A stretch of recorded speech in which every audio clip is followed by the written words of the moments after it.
आज की ये जो वीडियो है वो सबसे अलग और सबसे यूनिक वीडियो होने वाली है, क्योंकि ये वीडियो YouTube पर आपको और कहीं पर भी नहीं मिलेगी। तो बिल्कुल केयरफुल और फ्री होकर इस वीडियो को देखिए। तो चलिए अब फाइनली वीडियो की शुरुआत करते हैं। ये जो सर्किट आप देख रहे हैं ये 3 फेस ऑटो स्विच का सर्किट है।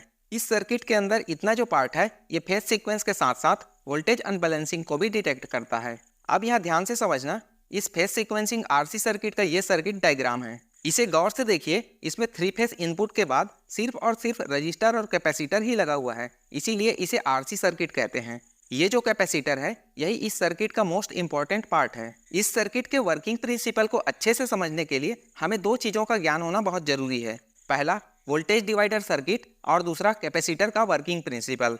बात करें वोल्टेज डिवाइडर सर्किट की, तो किसी भी इलेक्ट्रॉनिक सर्किट में रजिस्टर के द्वारा वोल्टेज ड्रॉप करने के लिए कम से कम 2 रजिस्टर को सीरीज में कनेक्ट करके वोल्टेज सोर्स के साथ जोड़ने के बाद दोनों रजिस्टर के बीच से वोल्टेज मेजर करने पर प्राप्त वोल्टेज अप्लाइड वोल्टेज से कम ही मिलता है। ये थोड़ा कॉम्प्लिकेटेड हो गया, इसको एक प्रैक्टिकल एग्जांपल से समझते हैं। ये एक 9 वोल्ट का वोल्टेज सोर्स है, इसके साथ 10 किलो ओम के रजिस्टर को सीरीज में जोड़कर वोल्टेज सोर्स के साथ कनेक्ट कर दिए हैं। अब मल्टीमीटर से चेक करने पर वोल्टेज सोर्स में 9 वोल्ट मिल रहा है और दोनों रजिस्टर के बीच में 4.5 वोल्ट मिल रहा है। रजिस्टर से होकर प्राप्त होने वाला वोल्टेज कितना होगा या इन दोनों रजिस्टर के वैल्यू पर डिपेंड करता है। यही सेम चीज इस फेस सीक्वेंसिंग RC सर्किट में भी दिख रहा है।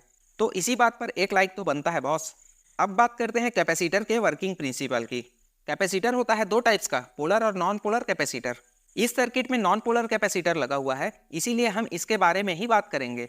किसी भी नॉन पोलर कैपेसिटर को AC वोल्टेज सोर्स के साथ कनेक्ट करने पर आउटपुट में प्राप्त होने वाला वोल्टेज और करंट अप्लाइड वोल्टेज और करंट से 90 डिग्री फेस एंगल के साथ लैग हो जाता है। इसको और सरल भाषा में समझने के लिए सर्किट डायग्राम में चलते हैं। यहाँ 3 फेस सप्लाई कनेक्ट है। जैसा कि आपको पता होगा 3 फेस सप्लाई RYB आपस में 120 डिग्री फेस एंगल बनाकर लगातार चलते रहता है। और वीडियो की शुरुआत में एक बात बोले थे, ये जो कैपेसिटर है यही इस सर्किट का मोस्ट इंपॉर्टेंट पार्ट है। ये कैपेसिटर इस 3 फेस सप्लाई के किसी भी एक फेस के साथ जुड़कर 90 डिग्री फेस डिफरेंस के साथ एक और नया फेस बनाता है। ध्यान दीजिए, यहाँ तीनों फेस के अलावा एक और नया फेस आ गया है। मान लीजिए ये कैपेसिटर फेस Y के साथ कनेक्ट है, तो 90 डिग्री डिफरेंस के साथ नया फेस Y डैश हो गया। मतलब अब यहाँ टोटल फेस की संख्या 4 हो गई। अब इन चारों फेस को 2-2 के ग्रुप में रखकर रजिस्टर के माध्यम से वोल्टेज डिवाइडर सर्किट में जोड़ते हैं। यहाँ ध्यान देने वाली बात यह है कि 3 फेस RYB के सभी फेस 120 डिग्री के फेस डिफरेंस में हैं और नया face Y dash face Y के साथ 90 डिग्री फेस डिफरेंस में है। तो ये नया face Y dash face B के साथ 120 - 90 = 30 डिग्री फेस डिफरेंस में होगा। अब 2-2 के ग्रुप में वोल्टेज डिवाइडर सर्किट में जोड़ने पर R और Y के बीच 120 डिग्री का फेस डिफरेंस बनता है और फेस B और Y डैश के बीच 30 डिग्री का फेस डिफरेंस बनता है। अब यहाँ एकदम ध्यान से देखिए, जैसे ही किसी भी 2 फेस को इंटरचेंज करते हैं तो फेस एंगल में कंप्लीट चेंजेस आ जाता है। चलिए इसको करके देखते हैं। मान लीजिए फेस R और फेस B को इंटरचेंज कर रहे हैं, मतलब R के जगह B और B के जगह R फेस को रखते हैं। तो ऐसे में RY का पेयर BY हो जाएगा और BY डैश का जो पेयर है वो RY डैश हो जाएगा। इस कंडीशन में फेस एंगल क्या बन रहा है चलिए देखते हैं। B और Y के बीच अभी भी 120 डिग्री ही है, लेकिन R और Y डैश के बीच जमीन आसमान का फर्क आ गया है। मतलब R से B तक 120 और B से Y डैश तक 30 डिग्री। तो R से Y डैश तक 120 + 30 यानी कि 150 डिग्री फेस एंगल बन चुका है। अब इन दोनों कंडीशन को देखकर आपको काफ़ी कुछ समझ में आने लग गया होगा। जब तीनों फेस फॉरवर्ड डायरेक्शन में रहता है तब फेस एंगल 120 और 30 डिग्री बनता है, जिसके कारण RY के कॉम्बिनेशन से 115 वोल्ट और BY डैश के कॉम्बिनेशन से 114.5 वोल्ट मिलता है। यहाँ प्राप्त वोल्टेज रजिस्टर और कैपेसिटर के वैल्यू पर डिपेंड करता है। अलग अलग सर्किट में इसका वैल्यू अलग अलग हो सकता है, लेकिन एक चीज़ हमेशा ही कॉमन रहेगी। जैसा कि इन दोनों आउटपुट को देख रहे हो, ये दोनों लगभग एक ही जैसे हैं। मतलब कि एक में 115 वोल्ट और दूसरे में 114.5 वोल्ट। किसी और सर्किट में फॉरवर्ड डायरेक्शन में ये वैल्यू 95 वोल्ट और 94 वोल्ट भी हो सकता है। इससे फर्क नहीं पड़ता, क्योंकि ये फाइनल आउटपुट नहीं है। फाइनल आउटपुट प्राप्त करने के लिए इन दोनों आउटपुट को 4 डायोड के कॉम्बिनेशन वाले ब्रिज वेव रेक्टिफायर में भेजते हैं, ताकि यहाँ प्राप्त हुआ AC सप्लाई DC में बदल जाए।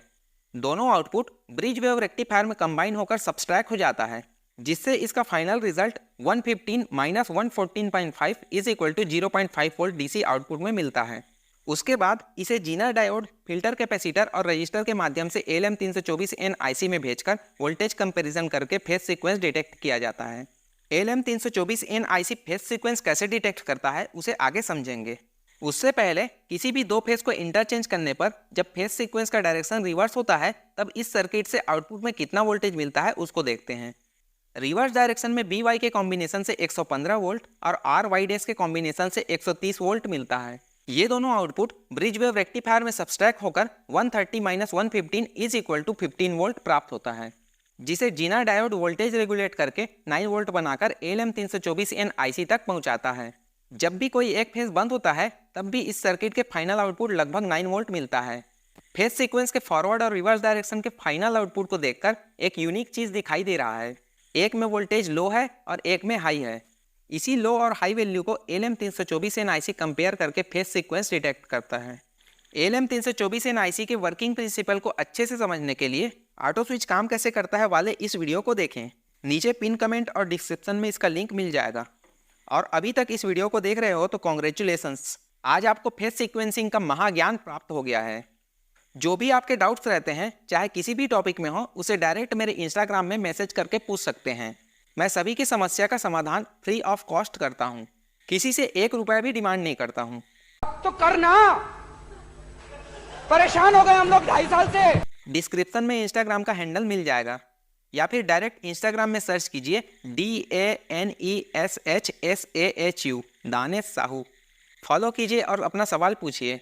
इस वीडियो में कौन कौन सा पॉइंट सबसे अच्छा लगा कमेंट करके जरूर बताएं। साथ ही साथ लाइक सब्सक्राइब करना ना भूलें। तो फिर मिलते हैं एक नए वीडियो में एक नए जोश के साथ। तब तक अपना और अपनों का ख्याल रखिए। जय हिंद, वंदे मातरम।